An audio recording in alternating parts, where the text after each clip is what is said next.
जी, अस्सलाम वालेकुम जी। मैं उम्मीद करता हूँ आप सब लोग बिल्कुल खैरियत से होंगे और आपका आज का मंगल का दिन ट्रेडिंग के लिहाज से अच्छा गुजरा होगा। तो चलिए जी ज़रा पहले तो जाते हैं कि समरी पे नज़र मारते हैं, मार्केट की समरी पे नज़र मारते हैं और देखते हैं कि आज मार्केट ने कैसा परफॉर्म किया। तो मेरी एक्सपेक्टेशन थी कि मार्केट 49,000 को जल्दी से जल्दी टच करे और दोबारा फिर 47,000 और फिर 46,000 की तरफ आए। मार्केट ने आज 170 पॉइंट तकरीबन ऐड किए हैं और मार्केट ने हमारे पास क्लोजिंग दी है 48,585 पे। अच्छी क्लोजिंग दी है जी मार्केट ने। एक्सपेक्टेड था, मैंने तो एक्सपेक्ट किया हुआ था। कुछ लोग कह रहे थे कि मार्केट डिप ले सकती है, कुछ लोग कह रहे थे कि मार्केट ज्यादा ऊपर जाएगी, लेकिन मेरा जो आइडिया था वो 49,000 की तरफ ही है अभी भी। मैं चाहता हूँ मार्केट 49,000 को पहले टच करे, फिर 48, 47 और फिर 46,000 की तरफ आए। तो मार्केट का आज अगर हाई देखें वो 48,000 और तकरीबन 800 का था।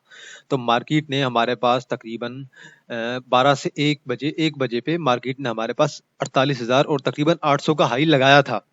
उसके बाद मार्केट ने दोबारा डिप लेना स्टार्ट किया और मार्केट ने हमारे पास क्लोजिंग दिया 48,000 और 590 पे। आप 600 कर लें, ठीक है, 48,600 पे अच्छी क्लोजिंग है। अगर मार्केट ने आज 160-70 पॉइंट ऐड कर दिए हैं तो अच्छी बात है। एक्सपेक्टेड लोग कह रहे थे कि मार्केट डिप ले सकती है, लेकिन मैं यही इसी चीज पे कायम हूँ। अभी भी मार्केट 49,000 को एक दफा टच तो करे ना। जो 49,000 की रेजिस्टेंस बनी हुई है मार्केट उसे टच ही नहीं कर पा रही। एक तो न्यूज इतनी आ रही है, ऊपर से फाइनेंशियल रिजल्ट इतने आ रहे हैं, कुछ टच ही नहीं करने पा रही। चले आगे चलते हैं। अगर मार्केट के टॉप परफॉर्मर्स को देखें तो आज के इलेक्ट्रिक ने, कल किसी भाई ने मुझसे पूछा था के इलेक्ट्रिक के बारे में, लेकिन मैंने कहा था जरा यार वेट कर लें, के इलेक्ट्रिक को जरा 2 के लेवल तक आने दें। लेकिन के इलेक्ट्रिक 2.15 से ही आज ऊपर चला गया और आज इसने 22 पैसे गेन किए। 0.22 आज पैसे आज इसने दोबारा गेन कर लिए। डब्ल्यू की बात करें, आज डब्ल्यू पे 25 मिलियन का वॉल्यूम है। डब्ल्यू मैंने जो बाइंग लेवल बताया था, मैंने तकरीबन 1.15 का बताया हुआ था। 1.15 से लेकर 1.05 तक। कोई बात नहीं, आज इसमें वॉल्यूम बढ़ गया, अब देखिए कहाँ तक जाता है। अब उम्मीद है कि ये दोबारा 1.35 और 1.40 के लेवल की तरफ जाएगा। दीवान फारूक मोटर लिमिटेड को देखिए, आज मेरे ख्याल में से अपर कैप लगा है। पीपीएल को देखें, पीपीएल ने मैंने आपको दोबारा बताया था, पीपीएल जिस दिन डाउन करता है उससे अगले दिन कुछ पॉइंट्स ऐड कर देता है। ओजीडीसी ने आज फिर 2 रुपए डाउन कर दिए हैं। कल अब उम्मीद है कि ओजीडीसी दोबारा ऐड कर देगा। टीपीएलपी मैंने आपको बताया था ऊपर जाएगा, आज इसने गेन अच्छा खासा दिया हुआ था 15-20 पैसे का, उसके बाद दोबारा डाउन हो गया। बल टीपीएलपी ने ऊपर जाना है, लेकिन स्लोली स्लोली जा रहा है। समिट बैंक की बात की, समिट बैंक में आपको डे ट्रेडिंग के लिए मैंने आपको सजेस्ट किया हुआ है, अब आ गया 1.90 के लेवल पे। आज अगर जिसने बाइंग नहीं की तो फिर मेरे ख्याल में और तो कोई टाइम बनता नहीं है, 1.90 पे आ गया। मैं आपको पहले भी सजेस्ट करता रहता हूँ, ये 1.90 पे आए, 1.80 पे आए, 1.70 पे शेयर को बाय कर लिया करें, डे ट्रेडिंग के लिए अच्छा है। और क्या चाहिए आपको, 2-3 दिन में आपको 2 रुपए का शेयर है वो आपको 20-40% गेन दे देता है। 20% गेन अगर बैठे बैठे आपको ये शेयर दे दे तो आपको और क्या चाहिए। मैं खुद इस शेयर में ट्रेडिंग करता रहता हूँ। एनसीपीएल की बात करें तो एनसीपीएल पे आज वॉल्यूम अच्छा था और आज इसने क्लोजिंग दिया है 24.20 पे। एलपीएल, एलपीआई थोड़ा डाउन गिरा है। अब एलपीएल की जो कीमत थी ना वो पूरी हो चुकी है। मैंने तो इसकी जो कीमत बताई थी, मैंने कहा था मैक्सिमम अगर जाएगा ना तो वो 32 से 35 के दरमियान, मैंने 35 का लेवल शायद बताया हुआ था। तो अब 35 को नहीं टच कर रहा। आप देखें, डिविडेंड भी इन्होंने 15 रुपए देना है, तो डिविडेंड जब 15 रुपए देंगे, 15 रुपए तो गिरेगा ना अचानक ही फौरी। पीआरएल की बात करें, आज थोड़ा सा गेन दिया है, पर पीआरएल मेरे ख्याल में अब आएगा 15 के लेवल की तरफ। पीआरएल 15 के लेवल पे आता है तो आप अपनी जगह जरूर बनाइएगा। ग्राफिकल व्यू में चलते हैं और जरा ग्राफिकल व्यू पे नजर मारते हैं कि आज क्या सूरत हाल है सेक्टर वाइज। टॉप 10 सेक्टर्स में देखें तो पावर जनरेशन आज हमारा सारा सेक्टर चला और वजह एक ही है, निषाद वालों के सारे चल रहे हैं। निषाद वालों के डिविडेंड की वजह से सारे चल रहे हैं और वो पूरा सेक्टर उठा के ले गए हैं। टेक्नोलॉजी एंड कम्युनिकेशन की बात कीजिए, आज वो भी सेक्टर सारा चला है। उसके बाद ऑयल एंड गैस कंपनीज की बात कीजिए, वो भी सेक्टर चला है। ऑटोमोबाइल सेक्टर भी हमारे पास चला है। कमर्शियल बैंक तो हमेशा की तरह ही हमारे पास परफॉर्म कर रहे हैं, हालांकि बहुत ही पीक पे हैं लेकिन फिर भी परफॉर्म कर रहे हैं। Food and personal care product की बात की जाए तो उन्होंने भी अच्छा परफॉर्म किया हमारे पास। उसके बाद रिफाइनरी थोड़ा सा डाउन रहा है, प्रॉपर्टी वालों ने भी परफॉर्म किया है, उसके अलावा केमिकल्स वगैरह ने भी ठीक है बेहतर परफॉर्म किया, टेक्सटाइल ने भी। आज जो फर्टिलाइजर सेक्टर हो गया उसने कुछ बेहतर परफॉर्म किया है, लेकिन टॉप 10 सेक्टर में फिर भी नहीं आ रहा। टॉप 10 सिंबल्स की बात करते हैं तो के इलेक्ट्रिक में आज ज्यादा वॉल्यूम पड़ा है, हमारे पास 32 मिलियन का वॉल्यूम पड़ा है। डब्ल्यू में जो हमारे पास वॉल्यूम पड़ा है वो 25 मिलियन का पड़ा है। दीवान फारूक मोटर लिमिटेड में आज तकरीबन 17 मिलियन का वॉल्यूम पड़ा और वजह क्या है, आज इसने अपर कैप दिया है, हमारे पास अपर लाख लगा है। पीआरएल ने आज 13-14 मिलियन का वॉल्यूम दिया है ओजीडीसी पे आज 12 मिलियन का था। टीपीएल पी पे भी वॉल्यूम अच्छा था। मैं तो ये शेयर आपको सजेस्ट कर चुका हूँ, ये बाय कर लें। और समिट बैंक पे आज थोड़ा डाउन हुआ है तो वॉल्यूम पड़ गया, नहीं तो वैसे 2-2.5 मिलियन पे वॉल्यूम रुक जाता था, लेकिन आज 5 को क्रॉस कर गया, आज 5.5 हो गया है। एनसीपीएल निषाद वालों का इसी वजह से, और एलपीएल होगा, इनको इसी वजह से वॉल्यूम पड़ रहा है। और सॉरी, ये पीआरएल है। पीआरएल पे आज तकरीबन 5 मिलियन के करीब पड़ा है। ये हमारे पास पीपीएल था, पाक पेट्रोलियम लिमिटेड। पाक पेट्रोलियम लिमिटेड आज 2-2.5 पॉइंट अगर डाउन किए हैं तो कल ये गेन भी कर लेगा। तो सेक्टर वाइज मैंने आपको बता दिया। के इलेक्ट्रिक का मैंने आपको ऑलरेडी बता दिया था किस लेवल पे। के इलेक्ट्रिक सॉरी, मैंने डब्ल्यूटीएल का आपको बता दिया था। के इलेक्ट्रिक पे मैंने डिस्कशन नहीं की थी। मैं चाह रहा था कि ये 2 के लेवल तक आए, फिर कुछ इसका फैसला किया जाए। दीवान फारूक ने आज अपर लाख ले दिया तो सारे अब कहेंगे कि हमें चले, जिनके पास था वो एंजॉय करें। तो आज अगर ओवरऑल बात कीजिए ना मार्केट में, आप पीआरएल को देखें, वॉल्यूम कितना है 4.5। एलपीएल को देखें, वॉल्यूम कितना है 5। एनसीपीएल को देखें, वॉल्यूम कितना है 5 मिलियन। एसएमबीएल को वॉल्यूम देखें कितना है 5 मिलियन। टीपीएलपी को देखें, वॉल्यूम कितना है 9 मिलियन। अब ये जो हमारे पास पहले 5 शेयर हैं उन पे वॉल्यूम 10 मिलियन से ज्यादा है। अगले जो हमारे पास 5 शेयर हैं, 4 शेयर हैं, इन पे वॉल्यूम है ही नहीं। तो मैं यही चीज कहना चाह रहा हूँ, ये जो 5 हैं हमारे पास, इन पे वॉल्यूम है नहीं, इन 5 पे वॉल्यूम है। तो अगर आप के इलेक्ट्रिक, डब्ल्यूटीएल और दीवान फारूक मोटर लिमिटेड और पीपीएल और ओजीडीसी को निकाल दें तो आपके पास मार्केट में कुछ रहता ही नहीं है। आप बाकी को छोड़ें, आप सिर्फ के इलेक्ट्रिक और डब्ल्यूटीएल को ही निकाल दें तो हमारी मार्केट बचती क्या है। तो यही बात सोच लें कि जो छोटे शेयर हैं वो मार्केट को उठा के लेके जा रहे हैं। के इलेक्ट्रिक ने आज 32-33 मिलियन का वॉल्यूम डाल रहा है, हमारी मार्केट को तो उठा के ले गया। डब्ल्यूटीएल ने 25 मिलियन का वॉल्यूम आज फिर डाल दिया, मार्केट को उठा के ले गया। दीवान फारूक मोटर लिमिटेड अनएक्सपेक्टेडली आया है और 17 मिलियन का वॉल्यूम डाल दिया है। पीपीएल को देखें, पीपीएल तो चलो रेगुलरली डालता है, ओजीडीसी भी रेगुलरली डालता है, लेकिन अब देखें ये जो 2 मेन शेयर है ना हमारे पास, छोटे शेयर जिन्हें हम कचरा कहते हैं, इन्हीं कचरा शेयरों ने आज इतना वॉल्यूम डाला है कि आपकी मार्केट को उठा के ले गए। अगर इन शेयर पे इतना वॉल्यूम ना पड़ता के इलेक्ट्रिक और डब्ल्यूटीएल में, तो आपकी मार्केट ने आज दोबारा डाउन ही रहना था। मार्केट ने पॉइंट कोई नहीं ऐड करने थे। तो आगे चलते हैं जरा और सर्किट ब्रेकर्स की बात कर लेते हैं। तो जरा अपर कैप की बात की जाए। एयरलिंक मैंने सजेस्ट किया हुआ था कि एयरलिंक जरा अभी नीचे आ रहा है 21 के लेवल तक, 22 के लेवल तक आ रहा है, तो इस पे बाइंग बनती है अभी जब आएगा, लेकिन वो लेवल को टच नहीं किया। लेकिन एयरलिंक के बारे में आज एक न्यूज आई है जिसकी वजह से एयरलिंक दोबारा ऊपर की तरफ चढ़ गया है, और अब एयरलिंक का जो टारगेट है मेरे ख्याल में ये 25-26 की तरफ जाने वाला है एयरलिंक। आगे इसे देख लें, ये बीडब्ल्यू मेरे ख्याल में ये कोई ऑटोमोबाइल का सेक्टर है, आप देख लीजिएगा। दीवान फारूक मोटर लिमिटेड हो गया, अच्छा वॉल्यूम था। और डीएलएल, इसके बारे में मुझे भी आइडिया नहीं है, इतना वॉल्यूम भी नहीं है खास। एस्कॉट बैंक कल किसी ने पूछा था, लेकिन मैंने कहा था देख लें, रिस्क ना ही लिया जाए बेहतर है।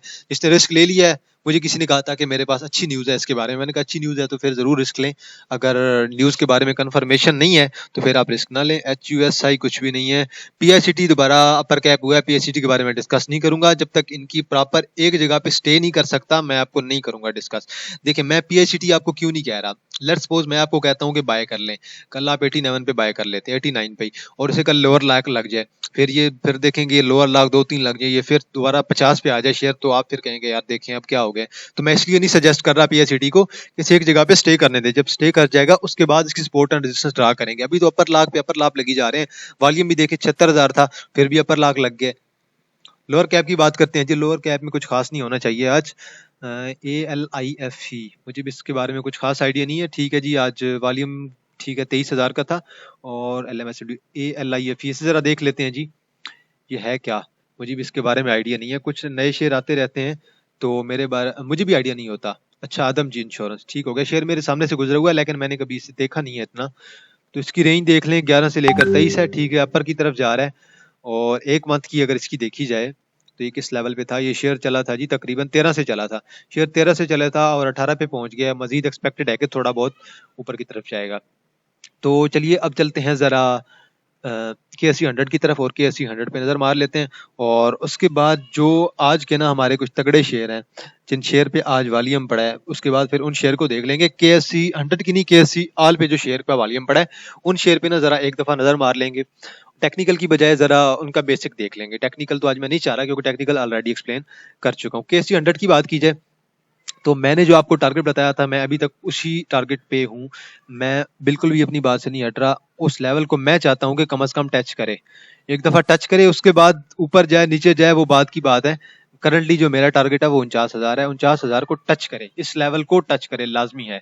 तो मेरा ये टारगेट है। अब देखें इस लेवल को कब टच करता है। इस लेवल को टच करेगा तो फिर उसके बाद नीचे की मूव होगी, फिर एक्सपेक्ट कर सकते हैं कि नीचे की तरफ आ जाएगा। लेकिन करंटली देख लें, अब 2 लगातार हमारे पास ग्रीन कैंडल पड़ चुकी हैं। आज कैंडल बेशक छोटी सी हमें ज्यादा इतना गेन नहीं दिया मार्केट ने, कोई 160-70 पॉइंट अप लगे हैं कैसी 100 पे, लेकिन मैं चाहता हूँ कि मजीद ऊपर की तरफ जाए। इंडिकेटर जरा देख लेते हैं जी, एक दो आरएसआई भी देख लेते हैं और जरा स्टॉकेस्टिक भी देख ले, स्टॉकेस्टिक क्या कहता है। तो स्टॉकेस्टिक मेरे ख्याल में आरएसआई तो यहीं पे मूव कर रहा होगा 70 से 80 के दरमियान ही। तो आरएसआई देखें हमारे इसी लेवल पे है, 70 से जरा सा नीचे है।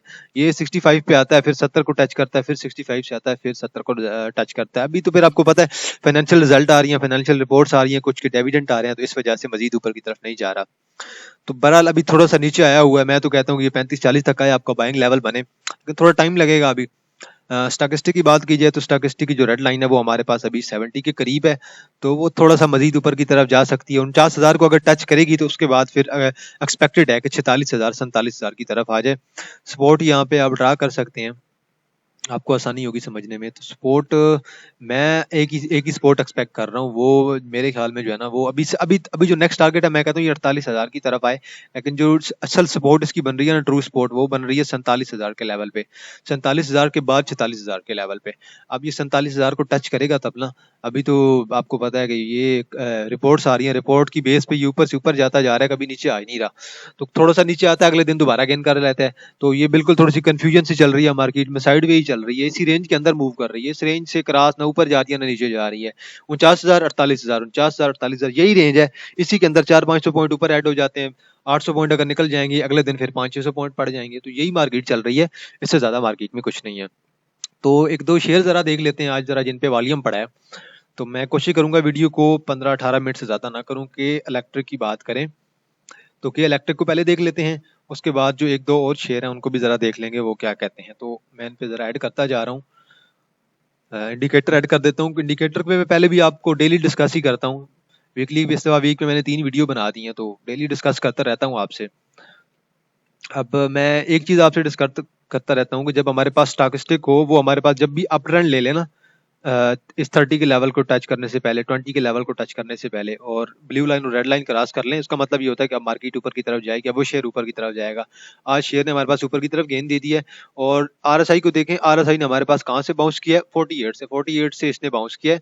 और बाउंस इसलिए कि यहाँ पे जो वॉल्यूम पड़ रहा था, यहाँ पे देखें ये तकरीबन 51-52 का मिलियन का 56 मिलियन का वॉल्यूम पड़ गया है। उसके बाद जब से ये डाउन होता जा रहा है, वॉल्यूम पड़ता रहा है, तो अब ये शेयर ऊपर की तरफ चला गया। अब एक्सपेक्टेड है कल के मजीद थोड़ा ऊपर जाए, आज इतना वॉल्यूम पड़ गया। एक्सपेक्टेड तो ये है कि अब ये मजीद इस लेवल की तरफ जाएगा। देखिए क्या बनता है, 2.43 का लेवल, मैं तो कहता हूँ इसे क्रॉस करना चाहिए। अब देखें क्या करता है। 2.43 को अगर क्रॉस कर गया तो फिर इसके बाद इसका नेक्स्ट जो है हमारे पास रेजिस्टेंस बनेगी, वो हमारे पास 2.4550 की बन जाएगी, इस लेवल पे बन जाएगी तकरीबन 2.50 की। अब एक्सपेक्टेड यही है कि ये शेयर मजीद ऊपर की तरफ जा सकता है। आज जितना वॉल्यूम इस शेयर पे पड़ा है, लेकिन कोई बात नहीं, ये शेयर एक दिन अगर डाउन हमें दे जाए तो अगले दिन गेंद दे जाता है, एक दिन गेंद दे जाए दूसरी दिन हमें डाउन दे जाता है। वजह क्या है, वॉल्यूम। डे ट्रेडर इस शेयर में बहुत ट्रेड कर रहे हैं। अभी देखें इतनी बड़ी आज कैंडल पड़ी है, आज इसने मेरे ख्याल में 20 पैसे तो ऐड किए हैं कम से कम। हाँ देखें इतनी बड़ी कैंडल पड़ी है। अब एक्सपेक्टेड है कि मजीद थोड़ा ऊपर की तरफ जाना चाहिए शेयर को। आरएसआई की बात करें, आरएसआई ऊपर की तरफ जा रही है, स्टॉकेस्टिक ऊपर की तरफ जा रही है। डब्ल्यूटीएल को भी देख लेते हैं जी। डब्ल्यूटीएल वैसे मैंने जो सजेस्ट किया था ना लेवल, मैंने 1.15 1.15 पे बाइंग का लेवल सजेस्ट किया था, लेकिन इसने 1.15 को टच ही नहीं किया। चलें कोई नहीं, होता रहता है। 1.15 को नहीं टच किया तो क्या कर सकते हैं, होता रहता है। आज इसने जो क्लोजिंग दी है वो दी है जी 1.23 पे दी है, कोई नहीं, अच्छा लेवल है, एक्सपेक्टेड है। अब देखें आरएसआई ने हमारे पास अप ट्रेंड ले लिया है। आरएसआई हमारी, इसकी जब भी आरएसआई ने अप ट्रेंड लिया ना, देखें आरएसआई ने ना, अब मैं एक और चीज आपको जो दिखाना चाह रहा हूँ, अब वो चीज देखिएगा। आरएसआई ने यहाँ पे अप ट्रेंड लिया है, इस लेवल को देख लें, आरएसआई ने कहाँ से अप ट्रेंड लिया है। ये ना बेसिक चीज होती है, आपको ये चीज सीखनी चाहिए, समझनी चाहिए। आरएसआई ने हमारे पास अप ट्रेंड लिया यहाँ से, किस लेवल पे, 37 से। यहाँ पे अप ट्रेंड लिया है, कितने लेवल से लिया, 37 से। यहाँ से अप ट्रेंड लिया है, 37 से लिया है। यहाँ पे अब दोबारा आरएसआई अप ट्रेंड लेने वाली है। मैं यहाँ पे लाइन ड्रा कर देता हूँ। अब ये बात जरूर ध्यान में रखिएगा कि आरएसआई ने अब दोबारा जब ये 35-37 के लेवल से अप ट्रेंड लिया है, अब ये ऊपर की तरफ जाएगा। अब मजीद एक्सपेक्टेड है कि ये शेयर अब दोबारा अपनी जो इसकी टॉप की रेजिस्टेंस है उसकी तरफ जाने की कोशिश करेगा। स्टॉकेस्टिक हमारे पास, ये देखें स्टॉकेस्टिक की अगर रेड लाइन को देखें, रेड लाइन और स्मूथ ब्लू लाइन को देखें, स्मूथ और दोनों लाइन अब सजेस्ट कर रही हैं कि ये ऊपर की तरफ जाने वाला है। तो मेरा भी शेयर के बारे में आइडिया यही है कि ये शेयर अगर 1.15 पे नहीं गया तो अब एक्सपेक्टेड है कि ये शेयर ऊपर की तरफ जाए। एक दो शेयर देख लेते हैं जी, एक आध, क्योंकि अब वीडियो को इतना शार्ट भी नहीं करना, कुछ आपको भी समझ आ ही जाए। पीपीएल का देख लेते हैं जी आज जरा, पीपीएल। इसके अलावा ओजीडीसी को देख लेंगे और समिट बैंक को देख लेंगे। बाकी एयरलिंक के बारे में न्यूज अच्छी आई है। एयरलिंक के जो सीईओ था उन्होंने आज कुछ बात की है कि एयरलिंक अब दोबारा परफॉर्म करेगी, तो मेरे ख्याल में एयरलिंक परफॉर्म करेगी। अगर बात की जाए पीपीएल की, तो पीपीएल ने 2 ग्रीन कैंडल डाली हुई हैं, आज दोबारा ऊपर की तरफ गया और एक्सपेक्टेड है कि कल दोबारा ऊपर की तरफ जाएगा। तो ये मेरा आइडिया, मेरा मानना है पीपीएल ऊपर की तरफ मजीद जाएगा। अगर इसकी अब देखें आरएसआई ने बाउंस बैक किया था यहाँ से, हमारे पास तकरीबन यहाँ से 50 से बाउंस बैक लिया है और अब आरएसआई जाना चाह रही है जी मजीद ऊपर की तरफ। आरएसआई कल की जो कैंडल है वो मेरे ख्याल में मजीद ऊपर की तरफ हेड कर सकती है। जब ये मैंने इस शेयर की, मैं आपको एक ही बात बताता हूँ, जब ये शेयर डाउन लेता है ना 3-4 रुपए का, अगले दिन ये गेन कर जाता है। अब ये जो कैंडल पड़ी है ना, ये कैंडल और इन कैंडल को देख लें, ये कैंडल इसके हाफ पे आ रही है, इस कैंडल ने अभी भी इस कैंडल को क्रॉस नहीं किया, तो एक्सपेक्टेड है कि कल 1.5 से 2 रुपए दोबारा ऐड कर देगी। ये मेरा आइडिया है इस शेयर के बारे में। गलत भी हो सकता हूँ, सही भी हो सकता हूँ, बहरहाल आप देख लीजिएगा आपको कहाँ पे ट्रेड लेनी है, कहाँ पे नहीं लेनी। ओजीडीसी को भी देख लेते हैं जी जरा, ओजीडीसी को देख लेते हैं, उसके बाद फिर समिट बैंक को देखते हैं। टीपीएल भी मैंने आपको ऑलरेडी सजेस्ट किया हुआ है, आप लोगों ने बाय किया तो अच्छी बात है, नहीं किया तो कोई बात नहीं। आज ओजीडीसी पे जो कैंडल पड़ी है तकरीबन इनगल्फिंग कैंडल है, थोड़ा सा इनगल्फ किया है, इसे मजीद नीचे की तरफ आ सकती है। ओवरऑल ट्रेंड हमारे पास डाउन ट्रेंड ही है। आरएसआई को देखें, आरएसआई डाउन ट्रेंड हमारे पास सजेस्ट कर रहा है, स्टॉकेस्टिक को देखें वो भी डाउन ट्रेंड सजेस्ट कर रहा है। तो मैं तो कहता हूँ मजीद शेयर थोड़ा सा नीचे की तरफ आए, हमारे बाइंग लेवल बनाए। तो इसकी अगर स्टॉकेस्टिक को देखें, स्टॉकेस्टिक ने मूव बैक यहाँ से किया था, एक 57 से मूव बैक किया था और एक इसने कम बैक दिया था हमारे पास 35 के लेवल से। तो 35 का लेवल इसके लिए बहुत इंपॉर्टेंट रहा है, 35 से अक्सर ये कम बैक ले जाता है। और ये वाला जो लेवल है ये भी बहुत इंपॉर्टेंट है, 56 वाला, ये 57 वाला। कल अगर ये दोबारा हल्का सा नीचे आके दोबारा गेन की तरफ लेता है तो गेन ले सकता है ओजीडीसी, कोई बात नहीं। ओजीडीसी मेरे ख्याल में 105 तक दोबारा जा सकता है, 104 पे क्लोजिंग देता है, 3 पे देता है, 5 पे देता है, तो एक्सपेक्टेड है कि दोबारा इंक्रीज हो जाएगा ओजीडीसी, क्योंकि अच्छा शेयर है। जब भी 1.5-2 रुपए गेन डाउन करता है ना, अगले दिन गेन दे जाता है। वजह क्या है? वॉल्यूम देखें, 12 मिलियन का आज इसमें वॉल्यूम पड़ गया, हालांकि 1.5 रुपए के हाल में इसने 1-1.5 रुपए ही डाउन किया है। तो कल एक्सपेक्टेड है कि ये शेयर ऊपर की तरफ चला जाएगा। एसएमबीएल समिट बैंक को देख देते हैं जी। समिट बैंक फंडामेंटली तो स्ट्रॉन्ग नहीं है। मैं आपको जो भी समिट के बारे में सजेस्ट करता हूँ, मैं कहता हूँ आप इसे डे ट्रेडिंग के लिए बाय किया करें। डे ट्रेडिंग जो भी इसमें करते हैं ना, उन्हें बेहतर पता होगा। मैं जो मेरा व्हाट्सएप ग्रुप है, मैं व्हाट्सएप ग्रुप में भी यही सजेस्ट करता हूँ कि भाई समिट बैंक को आप डे ट्रेडिंग के लिए लिया करें। अगर आप में से कोई नहीं लेता तो आपकी मर्जी, लेकिन एक एक जो ना रेंज होती है ना, समिट बैंक की रेंज बहुत ज्यादा है। रेंज देखें, आज ये शेयर हाई गया है तकरीबन, मैं ये चीज आपको दिखाना चाह रही हूँ। इस शेयर का आप जरा हाई देखें और लो देखें, फिर आपको आइडिया हो जाएगा क्यों इस शेयर में मैं आपको कहता हूँ ट्रेड लें। आज इस शेयर ने हमारे पास हाई लिया 2.32 का, तो हाई देखें, और क्लोजिंग कहाँ और लो कहाँ पे दिया? 1.87 का, 1.88 पे मैंने आज इसमें बाइंग की है मेरे ख्याल में। और ये देखें 1.89 का इसका आज क्लोजिंग था, 1.90 की क्लोजिंग है मेरे ख्याल में, 90 की। तो ये शेयर इतनी आपको ज्यादा गेन दे देता है एक ही दिन में। अगर आपने कल यहाँ पे बाइंग किया हुई थी तो आप 2.32 पे निकाल देते। तो मैंने तो आज 1.88 पे बाइंग कर लिया। अब दोबारा नीचे आएगा तो मैं दोबारा बाइंग कर लूंगा, 1.70 पे आता है, 80 पे आता है, मैं तो बाइंग कर लूंगा, कोई बात नहीं। मुझे पता है अच्छा शेयर है, मैं डे ट्रेडर के लिए सजेस्ट करता हूँ। अब एक और चीज, आरएसआई ने जो हमारे पास ये डाउन लिया है, आरएसआई ने डाउन लिया हमारे पास तकरीबन 65 से। तो आरएसआई ने 65 से डाउन लिया, इसका मतलब ये है कि अप ट्रेंड हमारे पास वीक हो गया, अब करेक्शन होगी। अब करेक्शन कहाँ तक एक्सपेक्टेड है? करेक्शन एक्सपेक्ट तो कर सकते हैं अब इस शेयर से। अब ये शेयर 35 के लेवल तक करेक्शन देता है, हमें कहाँ तक देता है वो आपको देखना पड़ेगा। वो मेरे ख्याल में अब करेक्शन का जोन आने वाला है शेयर का। थोड़ा सा करेक्शन अगर दे दे तो अच्छी बात है, करेक्शन अच्छी होती है। करेक्शन के साथ आपको ना मौका मिल जाता है बाइंग का दोबारा, ना तो ज्यादा आपको लॉस होता है और ना ज्यादा प्रॉफिट, क्योंकि करेक्शन जरूरी होती है मार्केट की। अब देखें, इसने पहली बार डाउन लिया था, यहाँ से अप ट्रेंड लिया था 40 से, तो एक्सपेक्टेड है कि 40 के लेवल से ये अप ट्रेंड ले सकता है। लेकिन अगर 40 के लेवल से इसने अप ट्रेंड लिया तो फिर इतना ज्यादा ऊपर नहीं जाएगा, दोबारा 64 के लेवल तक ही आरएसआई जाएगी, इससे ज्यादा एक्सपेक्टेड नहीं है। लेकिन अगर इसने यहाँ से गेन लिया, अगर ये दोबारा यहाँ तक आता है 30 के लेवल से, तो फिर एक्सपेक्टेड जो है वो यही इसी के लेवल तक जाएगा।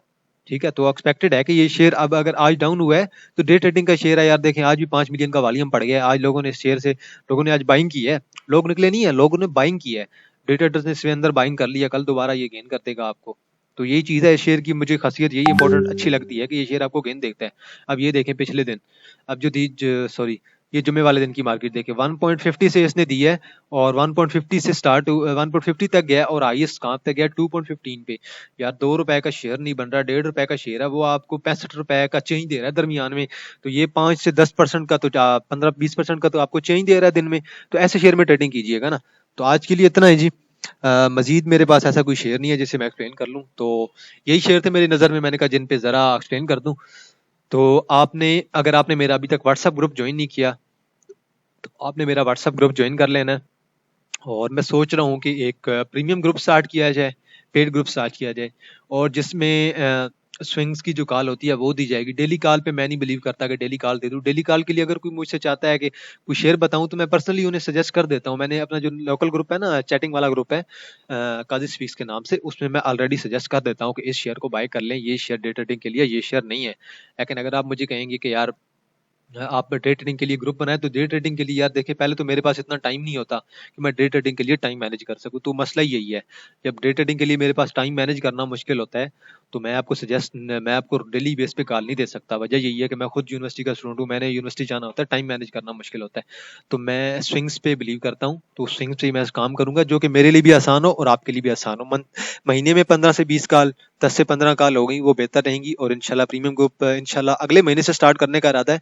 अभी तो वैसे भी आधा महीना गुजर चुका है, तो 15 दिन जो बाकी हैं, तो 15 दिनों बाद इंशाल्लाह प्रीमियम ग्रुप का मेरा इरादा है। तो फीस वगैरह वो भी मैंने डिसाइड नहीं की, लेकिन जल्दी फीस को मैं डिसाइड करूंगा और ग्रुप में डिस्कस करूंगा। तो आप अभी जाइए, डिस्क्रिप्शन में भी ऐड है, किसी भी आप वीडियो की डिस्क्रिप्शन देख ले, वहाँ पे ग्रुप का लिंक भी ऐड है। और अगर आप चैनल का बैनर देखें, वहाँ पे मेरा व्हाट्सअप नंबर ऐड है, आप मुझे टेक्स्ट कर दें वहाँ पे व्हाट्सएप पे, मैं आपको ग्रुप में ऐड कर दूंगा। तो आज के लिए इतना है जी। इंशाल्लाह आपके साथ दोबारा मुलाकात होगी एक नई वीडियो के साथ। तब तक अपना ख्याल रखिएगा। अल्लाह हाफिज।